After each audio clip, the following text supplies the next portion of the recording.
बड़ों को प्रणाम, छोटों को स्नेह और आशीष। मैं हूँ राजेश त्रिपाठी। स्वागत है आपका मेरे चैनल धर्म दर्पण में। धर्म दर्पण में विविध प्रकार के कथा प्रसंग तो हम कहते ही हैं। आज हम आपको राम नवमी की पूजा विधि उससे जुड़े प्रसंग जो हैं वो हम आपको सुनाते हैं। राम की स्तुति भी है इसमें।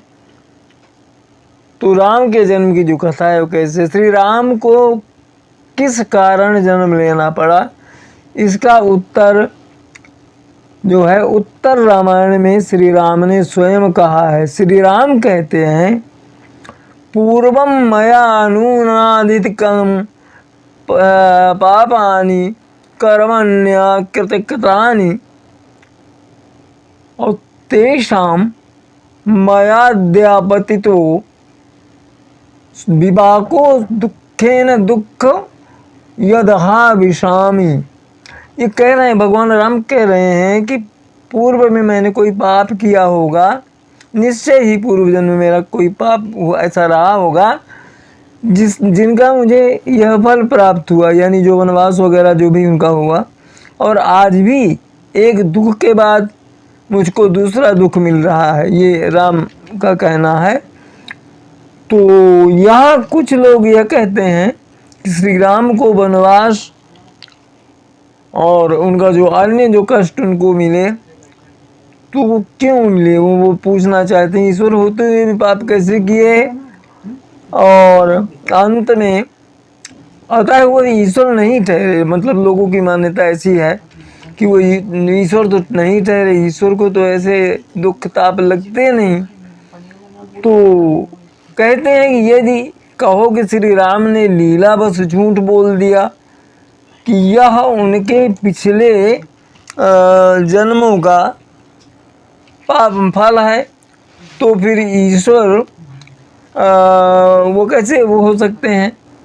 क्योंकि ईश्वर ने स्वयं वेद में झूठ के बोलने को पाप कहा है और उसके लिए सर्वाधिक दंड है। इस प्रकार दोनों स्थितियों में वे ईश्वर सिद्ध नहीं होते। न पाप करने वाला ईश्वर हो सकता है, न झूठ बोलने वाला ईश्वर हो सकता है। आत्मा को तो कर्म फल के कारण शरीर में आना ही पड़ता है, इसलिए श्री राम को भी आना पड़ा।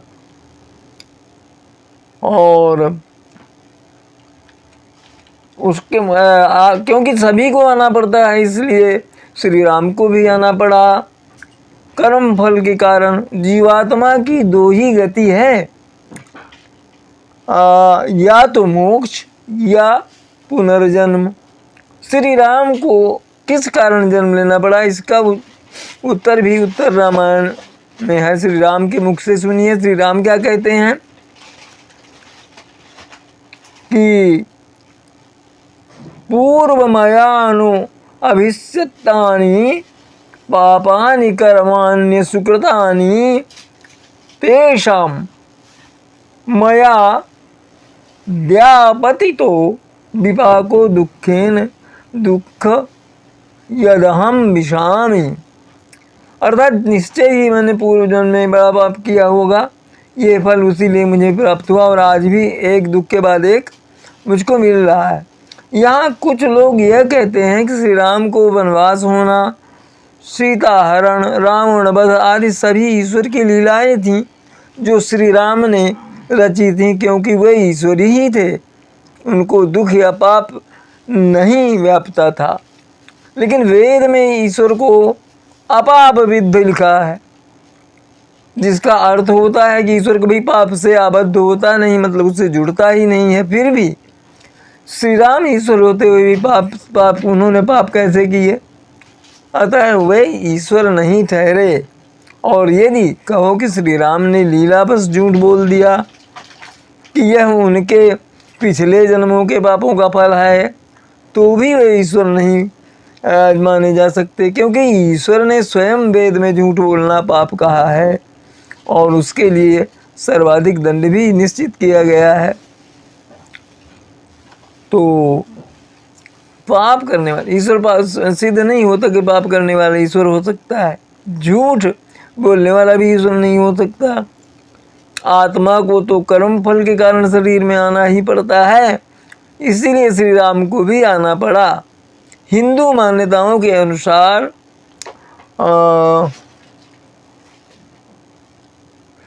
12,96,000 वर्ष पहले कहते हैं कि श्री राम का जन्म हुआ था।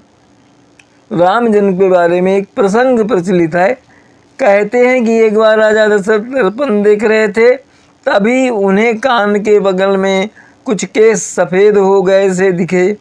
यह देखकर राजा को बड़ी ग्लानि हुई कि मेरा चौथापन आ गया और मैं अब तक संतानहीन हूँ। तो अच्छा, दशरथ ने इसके बाद क्या हुआ कि गुरु की सलाह से दशरथ ने पुत्र कामेष्टि यज्ञ करवाया था, जिसके बाद उन्हें 4 पुत्रों की प्राप्ति हुई थी। यह यज्ञ संतान प्राप्ति की कामना से किया जाता है। राजा दशरथ के यहाँ 4 सुंदर बालकों का जन्म हुआ, राम, लक्ष्मण, भरत, शत्रुघ्न। कालांतर में वनगमन, सीता हरण, रावण युद्ध, सीता मुक्ति आदि प्रसंग राम कथा में आते हैं। आइए राम के गुण गा लें। जन्म हुआ है उनका तो भय प्रगट कृपाला दीन दयाला कौशल्या हितकारी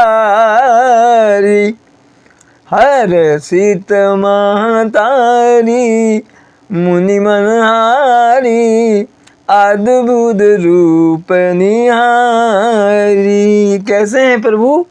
लोचन अभिरामा तनुगन श्यामा निज आयुध भुज चारी भूषण बनमाला नयन विशाला शोभा सिंधु करारी कह दुई कर जोरी स्तुति तोरी कहीं विधि करहूँ अनंता माया गुण ज्ञाना तीत अमाना वेद पुराण बनंता नाना सुख सागर सब गुण आगर जेहि गावहीं श्रुति संता सो मम हित लागी जन अनुरागी भयउ प्रगट श्रीकंता ब्रह्मांड निकाया निर्मित माया रोम रोम प्रतिवेद कहे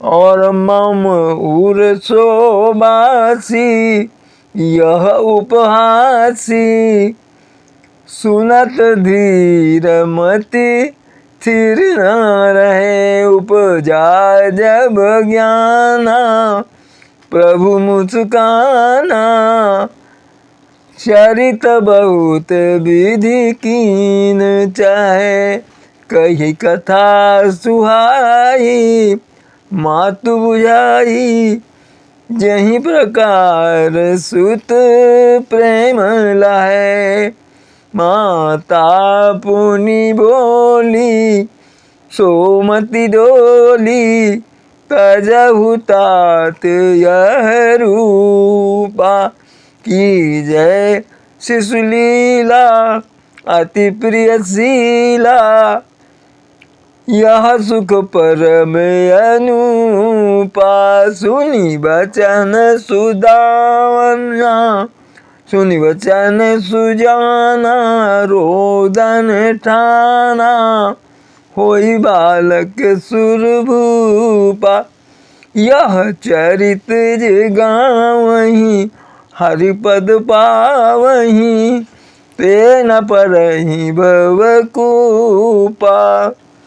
विप्रधेनुसुर संत हितै लीन मनुज अवतार निज इच्छा निर्मित तनु माया गुण गोपाल। रामनवमी की पूजा का मुहूर्त जो है, पूजा का मुहूर्त शुभ मुहूर्त है 6 अप्रैल को सुबह 11 बजे से 11:08 से दोपहर 1:39 तक। और वहीं रामनवमी का मध्याह्न का मुहूर्त भी है, जो सुबह 11:07 से शुरू होकर दोपहर 12:39 तक रहेगा। इस अवधि में ही आपको पूजा कर लेना है। रामनवमी हिंदुओं के सबसे शुभ त्योहारों से पर्वों में से एक है और रामनवमी का बड़ा धार्मिक महत्व है, कम से कम सनातन धर्मियों में। और रामनवमी का बड़ा जो धार्मिक महत्व है पूरे हिंदू समाज में, यह पर्व हर साल चैत्र मास के शुक्ल पक्ष की नवमी तिथि को मनाया जाता है। सनातन धर्म में इसका बड़ा महत्व है। इस साल रामनवमी दिन रविवार 6 अप्रैल 2025 को मनाई जाएगी। इस दिन भक्त व्रत रखते हैं, भगवान राम की पूजा अर्चना करते हैं और उनके आदर्शों का अपने जीवन में अनुसरण करने का संकल्प लेते हैं। रामनवमी की पूजा विधि।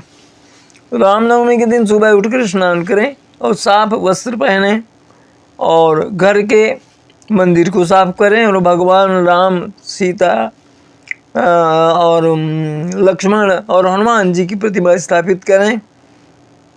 पूजा शुरू करने से पहले हाथ में जल, अक्षत और पुष्प लेकर पूजा का संकल्प लें और भगवान का आह्वान करें, उन्हें आमंत्रित करें। मूर्तियों को गंगा जल या शुद्ध जल से स्नान कराएं, फिर उन्हें नए वस्त्र और आभूषण आदि अर्पित करें। भगवान को फल फूल, मिठाई और विशेष रूप से पंजीरी और खीर का भोग लगाएं और पूजा में तुलसी दल और कमल पुष्प अवश्य रखें और धूप, दीप और कपूर से आरती करें और इन मंत्रों का ओम श्री राम जय जय राम, राम राम रामेति रामेति रमे रामे मनोरमे, सहस्रनाम तत्तुल्यम राम नाम वरानने। इसका जाप करें। रामचरितमानस या रामायण जो भी करें उसका पाठ करें। भगवान राम की भाव के साथ आरती करें। पूजा में हुई किसी भी भूल चूक के लिए क्षमा मांगें और रामनवमी का भोग लगाएं। रामनवमी के दिन भगवान राम को विशेष रूप से पंजीरी व खीर का भोग लगाया जाता है। इसके अलावा फल, मिठाई और अन्य पारंपरिक भोग अर्पित कर सकते हैं। पूजा के लाभ। रामनवमी का पर्व हमें भगवान राम के आदर्शों पर चलने की को प्रेरित करता है और त्याग की याद दिलाता है। इसके साथ ही इस दिन श्रद्धा से पूजा पाठ करने से भक्तों को सुख, शांति और समृद्धि की प्राप्ति होती है। रामचरितमानस या रामायण का पाठ कर सकते हैं। भगवान राम की भाव के साथ आरती करें और पूजा में भूल चूक के क्षमा मांगें। रामनवमी के दिन भगवान राम को विशेष रूप से पंजीरी और खीर अवश्य चढ़ाएं और इसके अलावा फल, मिठाई और भोग भी लगा सकते हैं। पूजा के लाभ। आपको शांति, सुख और समृद्धि मिलेगी। हनुमान जी की मूर्ति को भी रखें वहाँ पर। और पूजा सामग्री में केतकी के फूल, चंपा, मालती, कमल के फूल, गेंदा, गुलाब और कुंद के फूल शामिल किए जा सकते हैं। इसके साथ ही तुलसी, बिल्वपत्र, कुशा, शमी और भंगराज के पत्ते भी पूजा में शामिल किए जा सकते हैं। पूजा सामग्री को श्री राम के समक्ष अर्पित करके और आरती करें और मंत्रों का जाप करके श्री रामचरितमानस की चौपाइयों का पाठ करें। इस दिन बेहद शुभ माना जाता है ये पाठ करना। श्री राम के मंत्रों का जाप करने के लिए उत्तर या पूर्व दिशा में मुँह करके बैठें। पीले या सादे आसन पर बैठें, बैठकर तुलसी की माला से जाप करना बेहतर होता है, शुभ माना जाता है। रामनवमी पर सफ़ेद या पीले रंग के वस्त्र पहनने शुभ माने जाते हैं। सफ़ेद और पीले रंग को श्री राम को का पसंदीदा रंग माना जाता है। घर में दीपक जलाए। रामनवमी पर घर में दीपक जलाना बेहद शुभ माना जाता है। सुबह उठकर स्नान पश्चात घर की सफाई करें, घर में गंगा जल छिड़कें, इसके बाद चंदन का तिलक लगाएं। राम जन्म की खुशी में जो है घर में घी के दीपक जलाएं। मंत्र जाप के दौरान दीपक जलाना शुभ माना गया है। श्री राम के मंत्रों का जाप करें।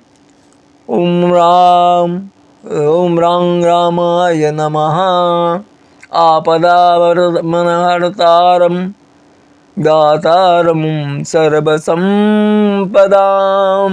लोकाभिरामं श्रीरामं भूयो भूयो नमाम्यहम्। रामाय रामभद्राय रामचंद्राय वेदसे रघुनाथाय नाथाय सीताया पतये नमः। ओम दशरथये विद्महे सीतावल्लभाय धीमहि तन्नो राम प्रचोदयात्। राम राम रामेति रमे रामे मनोरमे सहस्रनाम तत्तुल्यं श्रीराम नाम वरानने। पूजा में तुलसी पत्ता और कमल का फूल रखना ना भूलें। प्रिय है उनको राम को। षोडशोपचार विधि थे 16 विधियों से भगवान राम की पूजा की जाती है और खीर फल अनन्य मिठाइयों का भोग लगाया जाता है। तो ये तो हुई आज की जो है वीडियो, जिसमें हमने आपको राम नवमी की पूजा का विस्तृत विवरण दिया। इसी तरह ये ऐसे वीडियो जो है अपने बंधु बांधवों में लाइक कर दिया करें कि उनको जो नहीं मिला है ये वीडियो में जानकारी मिल जाए। और इसी तरह अगले सप्ताह में धर्म से संबंधित, ज्योतिष से संबंधित, राशिफल वगैरह और अन्य वीडियो के साथ आपके सामने प्रस्तुत होंगे। तब तक के लिए नमस्कार, प्रणाम। आप सब परिवार स्वस्थ, आनंद और सुरक्षित रहें, यही हमारी कामना और प्रभु से प्रार्थना है। हमारे चैनल धर्म दर्पण का समर्थन करते रहे, इसको सब्सक्राइब करते रहिए, इसके वीडियो बंधु बांधवों में साझा करते रहें। आज यहीं तक, मिलते हैं अगले किसी वीडियो में। तब तक के लिए नमस्कार, प्रणाम।